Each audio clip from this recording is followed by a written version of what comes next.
So today I have Dustin MacFarlane with California Probate and Trust Law Group. Glad to have you. At CP2 Law Group for short. I'm going to tell the audience a little bit about your background and kind of a little bit about your resume.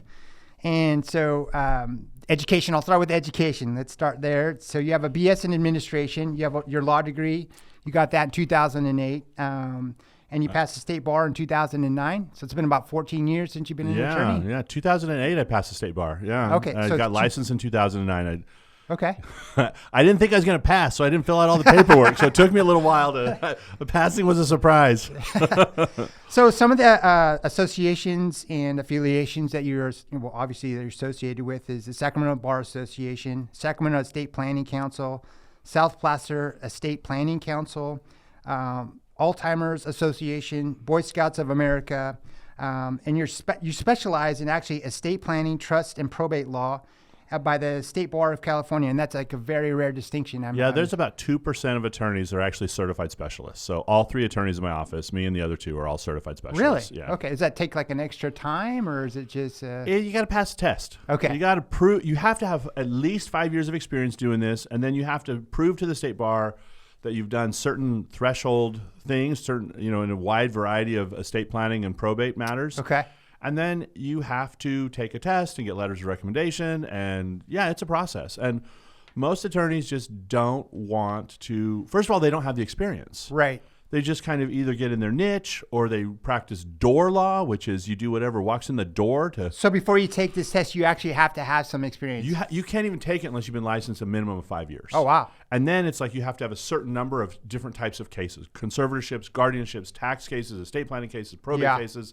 Yeah. The whole nine. Yeah, so you have to have touched a lot of different things. So in addition to those affiliations, you also have affiliations with the Sacramento Bar Association, obviously, California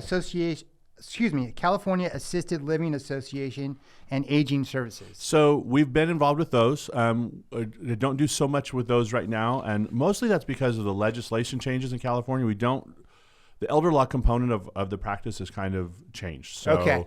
So not so much with those, but definitely, the other ones, for sure. I think tell us a little about yourself, your family, and when you originally got to Sacramento, and Sure. How long have you actually been here? And okay, yeah. So ever since I was 6 years old, I wanted to be a lawyer. Like, it was my dream. I never wanted to be a fireman or a policeman or an astronaut, nothing. I wanted to be a lawyer. I used to sit and watch Perry Mason reruns with my mom when I was little, and that was just my thing. Yeah. And so life went on. I wasn't too studious. Are you from Sacramento? I moved to Sacramento when I was 7. Okay. Yeah. So you went to high school, junior high? I did. Yeah. I was raised in Carmichael, and my wife was raised in Carmichael. We got married, but I always talked about being a lawyer. And my wife came to me one day. She goes, "Hey, either shut up or go to law school."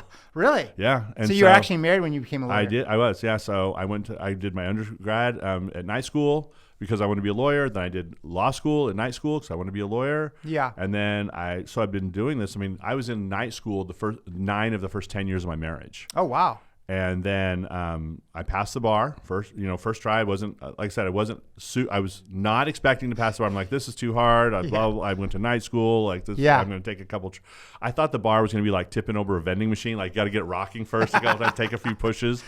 But no, we passed. And so, I was like, now is the dog that caught the car. It's like, okay, now what? I've been chasing this thing forever. Yeah. And so I really loved estate planning and had a great time. So I started my own practice. Do you have children? Or? I do. I have 3 kids. My wife and I have been married 27 years. We have 3 children.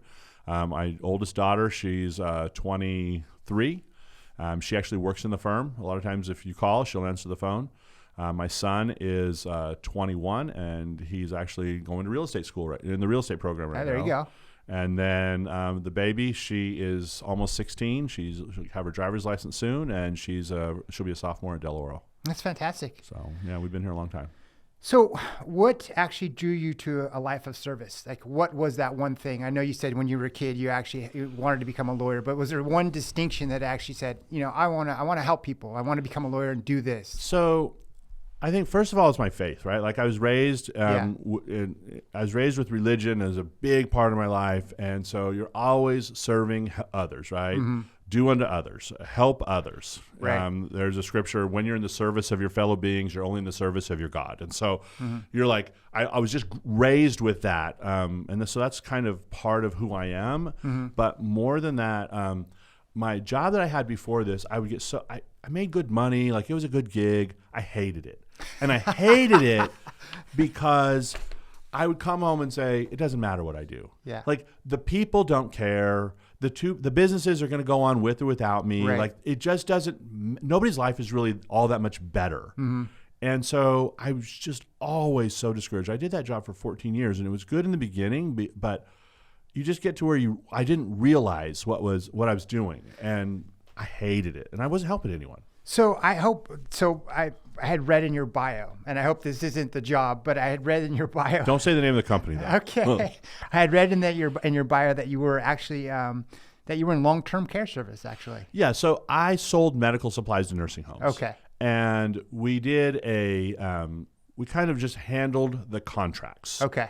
Right. So all I did was help nursing homes get a little bit lower price to fatten the profit margin for the shareholders. That's not evil. I mean, that's helping somebody, sort of, but like, it's so far removed from what I was doing that it just didn't matter. Like, I never saw the fruits of my labors. No one was ever like, oh, this is so fantastic. And not that I need that accolade, right? I didn't feel I was doing good. It didn't matter what the response of them. Right. They were appreciative, and it was okay. It was a good job. It was a good employer. They took care of me, but I just didn't feel a passion for the job. So you were doing that and then that's when you decided to go to law school. That's when I decided to go to law school. That's when you decided to go to law school. So I kind of, segueing on that point, it's one of the reasons that you and I had met. And I realized, reaching out to you was kind of a shot in the dark, but I realized, actually reading in your bio, that you actually were in, when you went to law school and then after law school, that you actually focused in on elder abuse, and that's kind of what your practice has been about originally. So it wasn't elder abuse. It's elder law, and the component of it was using the contacts that I built through my nursing home sales career. We helped get seniors the care that they needed. Okay. And so I'll just put it really bluntly, right? We help people get Medi-Cal to pay for their long-term care. In California, at least it used to be, poor people just got free health care because they're poor. And so the state just gave them money, right? Like, how much can we give you? And we'll give you more if you need it, right? Yeah. And rich people, they had enough money to just self-insure. They didn't care. Okay. But it's this vast majority in the middle, the great unwashed, right? All the commoners out there who did what they should, saved, earned, worked, scrimped, whatever. They had too much money to get help from the government, but not enough money to self-insure. Right. And so people, and you've heard this, everyone's heard this, people go broke when you get old and sick. And so what we did is we helped people appear poor and look and take advantage of those public benefits programs. And before somebody flies off the handle and say, Dustin, that is like fraud, that's whatever. Like, it's no different than tax planning. Like, I don't go into my CPA and say, how much can I spend? Can you make sure I pay the top line? No deductions for me, please. I don't want to take advantage, right? There's rules in place. And if you follow those rules, you get benefits. Well, now the state has changed the rules. Great for consumers, terrible for taxpayers, which is everyone gets care. They don't need to move money around, do special trusts. They're just going to give it away. So I guess, again, one of the reasons I had reached out to you is that I had come across elder abuse. And so when I was explaining it to you at that time that I had reached out to you, you actually were saying, when I had described my situation to you as a personal family member of ours that actually was going through elder abuse, you kept saying perpetrator. And I thought that was just a great word for an abuser. That you kept saying a perpetrator, and I thought that was fantastic, actually, way to describe it. And coming across, it could come across harsh, but actually that is true. People are perpetrating the elderly, right? So we do. We didn't ever take people to court and sue them for elder abuse. We would just make it really hard to abuse seniors. Okay. We would take their money and kind of set up special trusts so that bad guys couldn't steal it. Okay. We did that quite a bit. And what does that mean? What does it mean, set up trusts? So if your money is sitting in a bank account, Right. and you have dementia, you can walk into the bank with a bad guy, and the bank will just let you withdraw 10 grand and give it to this bad guy. Okay. But if we put it in a special trust and we have a trusted advisor oversee that trust, the bad guy can't get the money. They can't steal from you. Mm-hmm. And if they can't steal from you, that means you're going to have enough money to live into your retirement. You're not going to be broke because somebody didn't steal all your money. We've seen it time and time again where perpetrators take advantage of seniors and they go in and they scam them one way or the other. And right. whether it's gift cards or cash or overpriced, overcharging for contractor services, whatever, they steal money from seniors. We make that really, really hard. So that kind of segues in my next question is, what are the 3 most common types of elder abuse that you've come across, actually? I mean, what have you seen in your practice? So probably the biggest elder abuse is by families, and it's families who most of the time they're moving in with or live with the senior. They want to live there rent-free. They use their money. They use their car. They don't necessarily lock them in a room. Like, we don't see the physical elder abuse stuff. It's more like pressuring grandma into paying for your life. Letting me and my 3 kids and my Great Dane live in your house rent-free just until we get back on our feet, which is, oh, by the way, never. Right. Because there is no intention to actually get back on your feet. It's like, oh, we have a free place to live. So we can spend grandma's Social Security. We can drive grandma's car. We can eat grandma's food. And grandma she just thinks she's helping. Right. And it never ends. So what are the 3 most common red flags that indicate like elder abuse? I mean, that you've seen come across and said, man, that is. So the biggest red flag is people relying on seniors, like getting free stuff from seniors. Getting free stuff. Like they move it, they'll even say things like, oh, we're going to move in and take care of grandma. Right. Well, you're going to give up your nice high-paying job to move in and take care of. No, you're moving in because you want to live somewhere for free. So people wanting free stuff from grandma, people who aren't really your normal first line of defense. So your normal first line of defense is spouses and children, right? They're the ones who would step in. But if you have a neighbor stepping in, if you have grandkids or step grandkids stepping in and saying, hey, I really want to help. You're like, why in the hell are you involved in this lady's life? You're right. Like, why aren't the kids involved? Why isn't her spouse involved? Why are you here?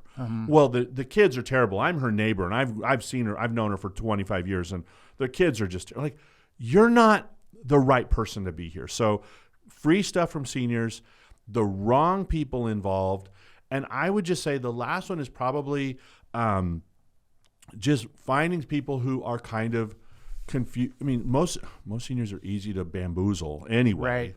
But finding seniors that are just kind of confused a little bit and they just believe anything. So, I mean, expanding upon that, it's like, what are some of like the legal protections and remedies that are in place that elder, individuals can actually? What are they facing? Oh my gosh, there's none. So there is none. I mean, okay, so the police. It's really, unless it's criminal, right? Unless we can say, oh, and it's big criminal. Like if they stole $5,000, the police probably aren't going to get involved. Right. If they stole $200,000, yeah, the police might. But even then, let's take that back a minute. Can grandma write you a check for $100 for your birthday? Is that illegal? Mm-hmm. No. So can you give your money away if you want? Yeah, because it's your money. Right. So if somebody has capacity, arguably, they can do whatever they want with their money. So if I want to just give you $200,000, like, I like you, but not that much. But it's not illegal. Okay. Unless you hustle me, swindle me, whatever. It's hard to prove that too. It's hard to prove it because grandma's just going to say, she's embarrassed. Second, she doesn't want her grandkids to get in trouble. So she'll say, oh no, I gave them that money. That's okay. Have you dealt with like anything like restraining orders or civil lawsuits or criminal charges against these folks? So restraining orders have to be enforced. Okay. Criminal lawsuits, like, you don't control criminal, right? That's the district attorney, the police department. You don't have any real, other than giving them evidence. Adult Protective Services, great organization. They are they're underfunded, and really the legislation doesn't give them teeth. Mm-hmm. So when we think of protective service groups, we think of CPS, Child Protective Services. You're right. Where they can literally go in, take the kids, grab them, throw them in the back of a car. They don't have that for elder abuse. Elder abuse, I always say they're opposite of, who was it? Winston Churchill. They talk loudly and carry a small stick. Right. Like they don't actually. Their biggest thing, they can freeze bank accounts to investigate, and they can refer it to a district attorney if they think there's criminal. But on the other side of that, if they knock on the senior's door and say, "Mr. and Mrs. Smith, I'm here with the Adult Protective Services. We received an order." Mrs. Smith can say, "I'm fine. I don't need you. Go away." And guess what? That's the end of the conversation. Wow. So there's really not, like, yes, you can report it. Yes, you can. But there's so much of it that what they're looking for are big, egregious cases, because they're just trying to stop the major offenses. And the minor ones, there's just not enough resources to go around.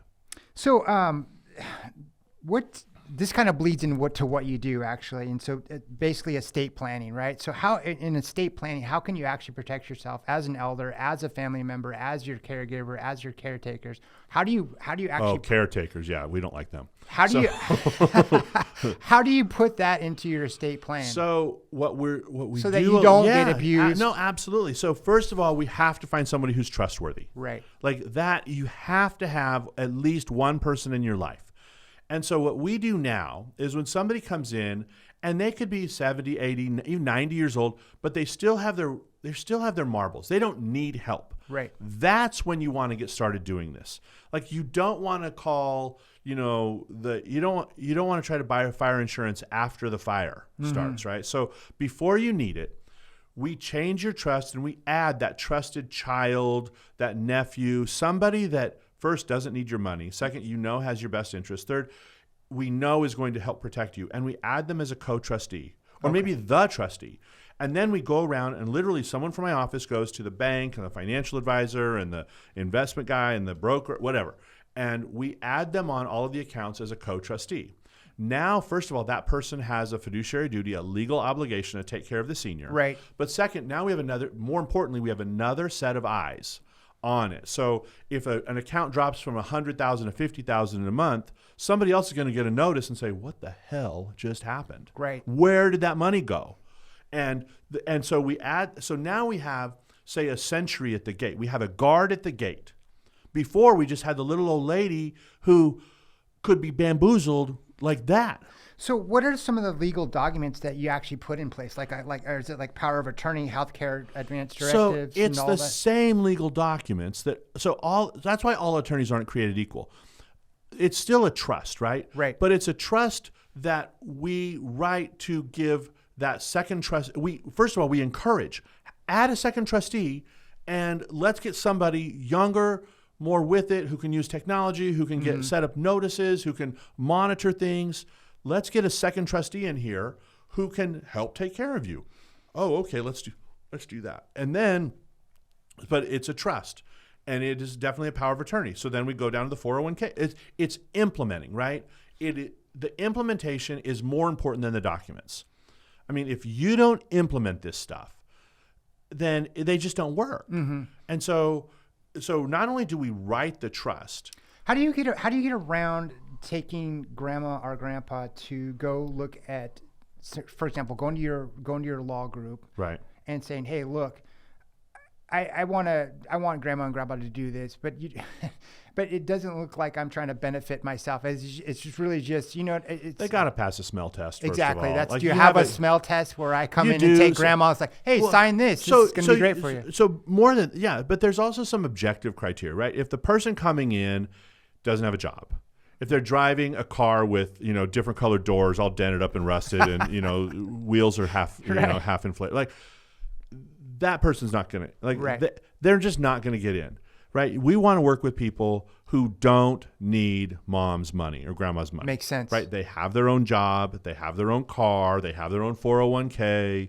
They are looking to help this person. And then they're like, oh, and I'm working with my mom and my dad. And like, there's other family members who kind of have eyes on it as well. Yeah. That's great. When somebody's like, and don't tell anyone what's going on. Like, the secret things are not good.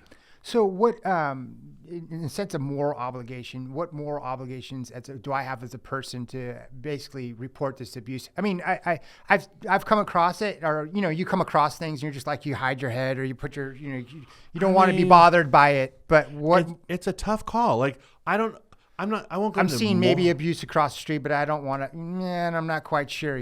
So how do you get involved, but maybe not get? So I don't know that I would. Yeah. Right. Like, oh, that's. I mean, first of all, it's not your business. Okay. Second, unless you really don't know what's going on inside a family. I mean, we see transactions all the time. We just dealt with one where this 90-plus-year-old woman sold a house to her grandson. Mm-hmm. Now, on the outside, you might think that's abuse, right? But here she has lots of money. She's helping her grandson out, who has helped her out. Right. She's making him a sweetheart deal, which is going to come out of his mother's inheritance after the fact. But no one would know that unless they got into the nitty gritty. Mm-hmm. We're dealing with another one where literally the police are involved in this one because somebody reported it. And as it turns out, a grandson stepped in and paid for his grandma's house. He actually paid it off. Okay. But it looks like, grandma just gave him the house. Well, he's also letting her live there rent-free. He also paid off the mortgage, so there's zero mortgage, so she has more money to live and she doesn't have to spend her Social Security. Like, you just don't know.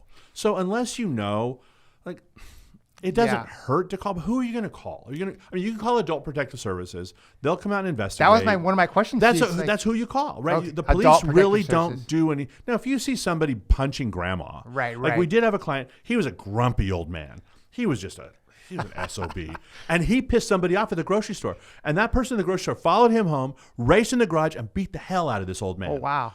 Well, I'd call Adult Protective Services. I'd call the police, say, hey, there's a guy beating up this old man across the street from me. But there is no, that's what my question. It's like a 1-800 number? APS. Okay, APS. Every county in California has their own Adult Protective Services.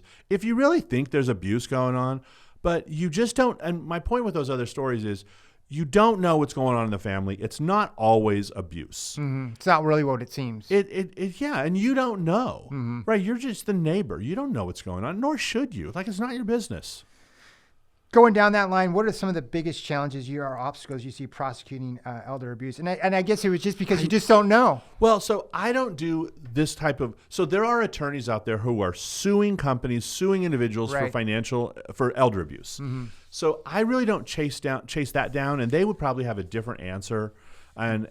But I think my biggest thing is, an ounce of prevention is better than a pound of cure. Mm-hmm. So I would much rather get involved, rewrite their stuff, put a guard at the gate before they need it than after the fact when somebody's stolen $200,000 or $300,000 and now we're trying to go get it back. So that goes into estate planning, basically. It's better estate planning. It's better estate planning. Just working with a firm who actually asks some questions and gives a rip.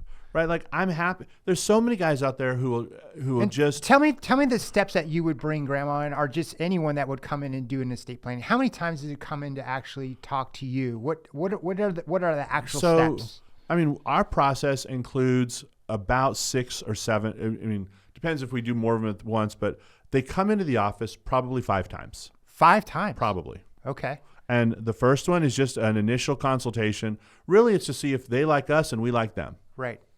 I mean, I like that. Like, if they don't like us, then what's the point? Okay. So we give them an hour. Yeah, makes sense. And then if we both, and then we would need to assess, do they have a problem that we can solve? And I'm sure there's estates that are more complicated than others, right? Absolutely. So, it's just because you're dealing with people's lives. Right. Like, it's not just like, you have a house you need to trust. It's like, tell me what's going on in your life. That makes sense. And so they come in and basically so there's 5 actual times that you actually meet with the client, right? Yeah. I mean, so after that initial consultation, if it's a green light and they say yes and they sign a contract and give us some money, then we come in for a design meeting and they sit down with an attorney and they're going to design we're going to go through in greater detail what their goals and objectives are and what their wishes and desires are. And then we're going to put together some documents that hopefully meet those, and then they're going to come back and we're going to review them. And then they're going to take the documents home and review them again. And then they're going to come back with a list of questions. And then we're going to go over the questions and make sure we have it right. And then if we don't, they're going to go back and we're going to do that again until they get it right. Yeah. And not that we're getting it wrong, but This is really, really important. Exactly. And we don't mess around. It's not like a 15-minute phone call. Tell us your name and address, and we're going to do a trust for you. It's like we spend time. That's great. With the lawyer, and then once they get it, they say, "Yep, that's it. Let's go." Yeah. Then we schedule a time with a notary. Everyone in my office is a notary, so then we sign it, and then that's when the work starts. Now we actually have to go to work. Now we have to go to Wells Fargo and to Bank of America and to Edward Jones and to Merrill Lynch, wherever your money is. And so one of my employees goes with them to these locations. Okay.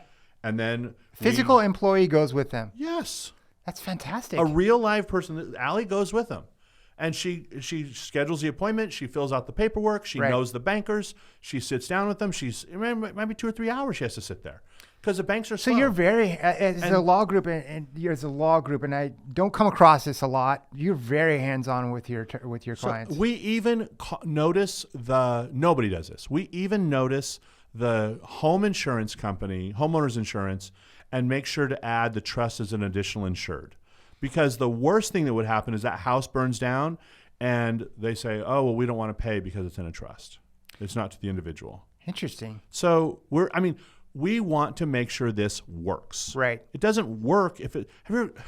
Yeah. So we're very involved. That's awesome.